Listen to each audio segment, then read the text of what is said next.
जय हिंद स्टूडेंट्स। तो आज हम लोग क्लास 7 का जो ज्योग्राफी है उसका पार्ट 1 करेंगे, जो कि बिहार बोर्ड के किताब में से हम लोग आज सीखेंगे कि ज्योग्राफी जो बिहार बोर्ड की क्लास का चैप्टर 1 है उसमें क्या क्या है। ठीक है, तो आप लोग अपने सामने जो क्लास का किताब है उसको खोलेंगे जिससे कि समझने में और आसानी हो।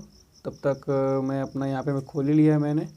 तो मैं आपको समझाऊंगा कि इस पार्ट में क्या क्या है भूगोल वाले चैप्टर में और इसमें क्या क्या सीखने को है।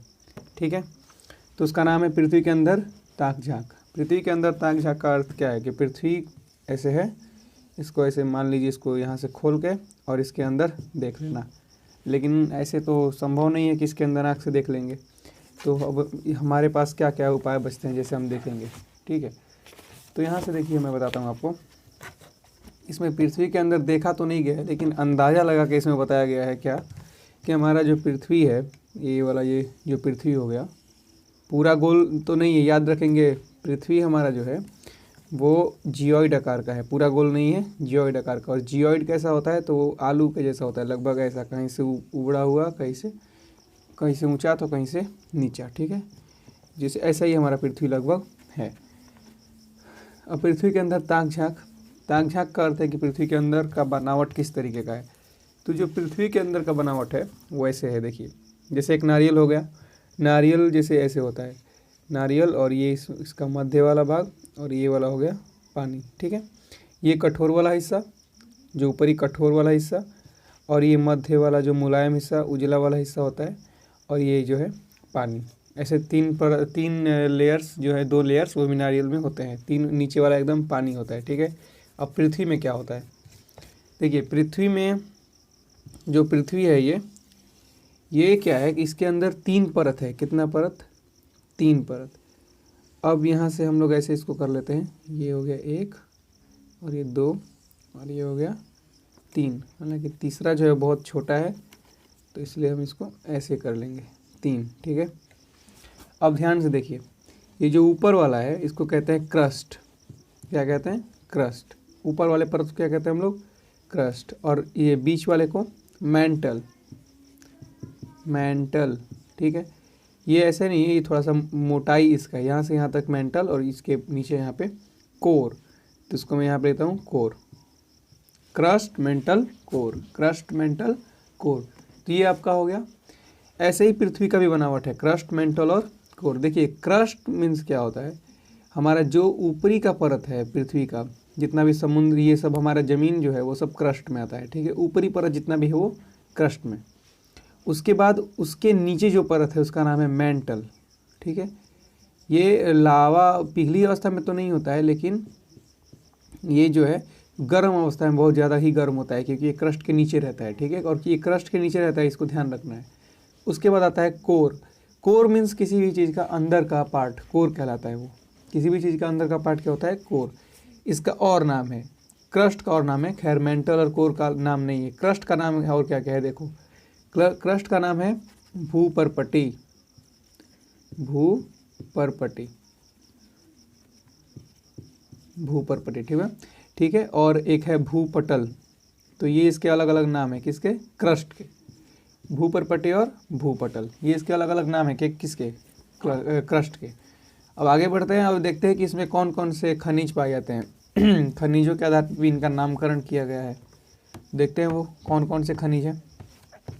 ये देखिए, आपको मैंने साफ कर दिया, फिर से यहाँ पे देखते हैं हम लोग। जैसे ये पृथ्वी हो गया, और ये हो गया आपका क्रस्ट, और ये हो गया मेंटल, और ये हो गया कोर। अब ध्यान से सुनेंगे मेरी बात। ये जो पहला वाला है इसको कहते हैं सियाल। खनिजों के आधार पर नाम रखा गया है सियाल, SIAL। ठीक है, इसमें क्या क्या पाया जाता है, इसलिए इसका नाम पड़ा है सियाल। तो देखिए ध्यान से, SI से होता है सिलिका, सिलिका खनिज है ये, सिलिका। और AL से एल्यूमिनियम, ये हो गया एल्यूमिनियम। इसीलिए इसका C और इसका L को काट लिया गया और बोला गया सियाल। ये हो गया आपका सियाल। ठीक है, अब आते हैं बीच वाले पे। बीच वाले का नाम है सीमा। क्या नाम है? सीमा। इसमें क्या क्या पाए जाते हैं? ये हो गया आपका यहाँ से सिलिका, और यहाँ से आपका हो गया मैग्नीशियम। मैग्नीशियम, ठीक है, जगह नहीं है यहाँ पे तो ऐसे हो गया मैग्नीशियम। इसका सी और इसका म काट के कर दिया गया सीमा, ठीक है, स्पेलिंग में इस इंग्लिश में SIMA, सीमा। अच्छा, तो इसमें क्या पाया जाता है, यहाँ पे देखो इसमें क्या पाया जाता है, तो ये हो गया आपका नीफे, इंग्लिश में NIFE, नीफे, ठीक है। तो नीफे में देखो क्या पाया जाता है, ये नीफे में पाया जाता है निकेल और फेरस, FE से फेरस। फेरस मीन्स लोहा, निकेल तो निकेल है, फेरस मीन्स लोहा। इसमें ध्यान रखने वाली बात ये है कि ये जो इलाका होता है, जो कोर वाला इलाका होता है, ये पिघली अवस्था में होता है, एकदम जो होता है ना मैग्मा की तरह, मैग्मा बाहर आ जाए तो लावा, ये होता है मैग्मा में, मैग्मा अवस्था में, ठीक है। क्योंकि ये बहुत ही ज़्यादा, इसमें ताप और दाब बहुत ज़्यादा बढ़ता है, इसीलिए आप इसमें किताब में लिखा है कि प्रत्येक 32 मीटर अंदर जाने पर, 32 मीटर अंदर जाने पर, नीचे जाने पर 1 डिग्री तापमान जो है वो बढ़ जाता है, ठीक है। और ये जो है हमारा, ये बहुत ज़्यादा है, ये त्रिज्या बहुत ज़्यादा है, ठीक है, लगभग 3000 के करीब, 3000 किलोमीटर के करीब हमारा त्रिज्या है। तो आप अंदाज़ा लगा लीजिए कितना हो जाएगा। तो ये बहुत ज़्यादा, इसमें ताप और दाब बहुत ज़्यादा बढ़ जाता है, जिसके कारण यहाँ पे 32 मीटर अंदर जाने पर 1 डिग्री तापमान बढ़ जाता है। इसीलिए कभी कभी मिट्टी का जो खुदाई होता है तो देखेंगे कि मिट्टी जो है वो गर्म होती है। इसका कारण क्या है कि पृथ्वी के अंदर जाने पर उसको इसका जो है तापमान वो बढ़ जाता है, ठीक है। अब ध्यान से देखिए, ये सब हो गया, यहाँ पे आपको ये समझ में आ गया। इसका एक और नाम है क्रोड, ठीक है, क्रोड, ये क्रस्ट मेंटल कोर या फिर क्रोड, ठीक है। तो ये आप लोग याद रख लेंगे, और यहाँ पे आपका सियाल, सीमा, ये सब याद रख लेंगे, ठीक है। पृथ्वी के अंदर ताक झाक में यही सब था। कौन कौन से खनिज कहाँ कहाँ पाए जाते हैं ये सब आपको बता दिया गया है, तो यही सब आप लोग इसको याद रख लेंगे। अब मैं इसका क्वेश्चन आंसर जल्दी करवा देता हूँ, तो आते हैं क्वेश्चन आंसर पे। यहाँ पे है किताब, तो मैंने किताब को उठा लिया यहाँ पे।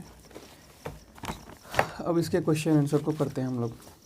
देखिए, नीफे में होता है, तो नीफे में होता है निकेल और फेरस। तो निकेल का अर्थ होता है लोहा, तो यहाँ पे हो जाएगा सी, लोहा, ठीक है। सिलिका मैग्नीशियम सोना में, और लोहा में होगा लोहा।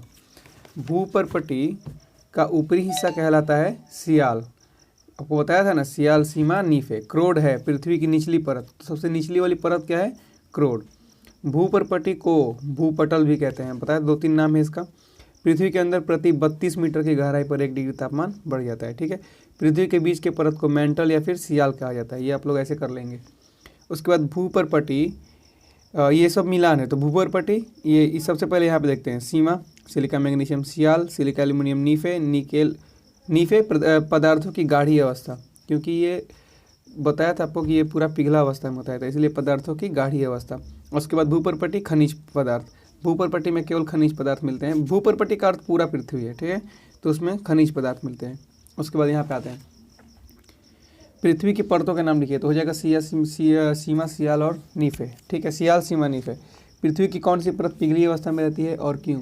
तो पृथ्वी की जो है सबसे निचली परत, जिसका नाम है नीफे, वो पिघली अवस्था में होती है, क्योंकि वहाँ पे ताप और दाब बहुत ही ज़्यादा होता है। पृथ्वी की सबसे निचली परत में कौन से तत्व की अधिकता पाई जाती है? तो नीफे नाम है ना उसका, तो पृथ्वी की सबसे निचली परत में हो जाएगा निकेल और फेरस। पृथ्वी की गहराई में जाने पर गर्मी क्यों महसूस होती है? पृथ्वी की गहराई में जाने पर गर्मी इसलिए महसूस होती है क्योंकि जैसे जैसे हम पृथ्वी की गहराई में चले जाते हैं, ताप और दाब, 2 वर्ड है, एक तो है ताप और एक है दाब।